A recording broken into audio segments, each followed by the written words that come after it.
emotion that comes through. And I remember like having my mind totally blown by it.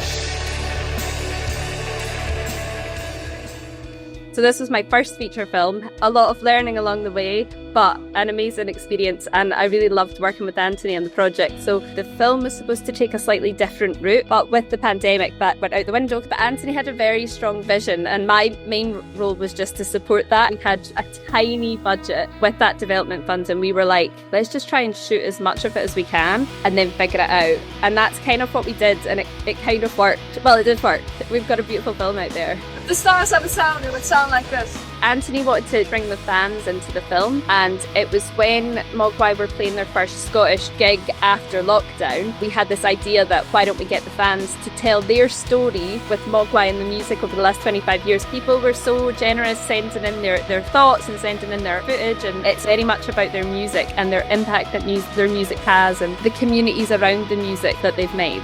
A band who play largely instrumental, slow moving, sometimes very loud, but a lot of times very sparse and very quiet. Mogwai are one of them bands that when you see them live, you just want to keep going back to that. It's like epic music, but there's a lot of subtlety to it at points as well. When you met them, you would not think that they would make that music. There's so many amazing characters in there, and it's all a sort of community of the band. I think that really helps have a bit of an insight into the band and the kind of characters they are. We had a load of amazing archives, so we were plumping out the archive and trying to make it tell a bit of a story to fit into their music over the years rather than the band over the years. The album went to #1 and we were there, so we kind of got both sides of that from a remote sort of filming method. It was amazing for them to get that after 25 years, and also amazing for us from the filming side of things that it was part of the journey that we were on while making the film. Finding out that our album has been #1 all week has been amazing, and we didn't start this band to get in the charts.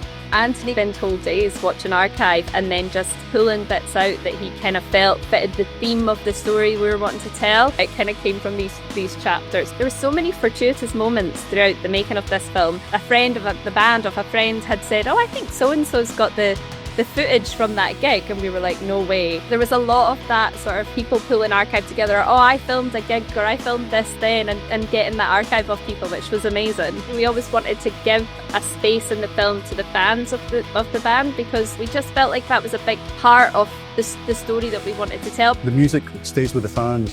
The band were amazing when we were making the film because they gave Anthony the sort of creative license to make whatever he wanted. They really trust him as a filmmaker. Anthony's known them for years. You don't always get that, so that was amazing. It's sweet soul music from Scotland. I'm really proud to be part of the project and to be champion homegrown Scottish talent. I love telling Scottish stories, and I think this does that. That highs and lows and big and small really describes Mogwai's music to a huge degree. That's exciting to tell that story and to be part of that story. Doing something and it having an effect on people's lives. Yeah, I like that.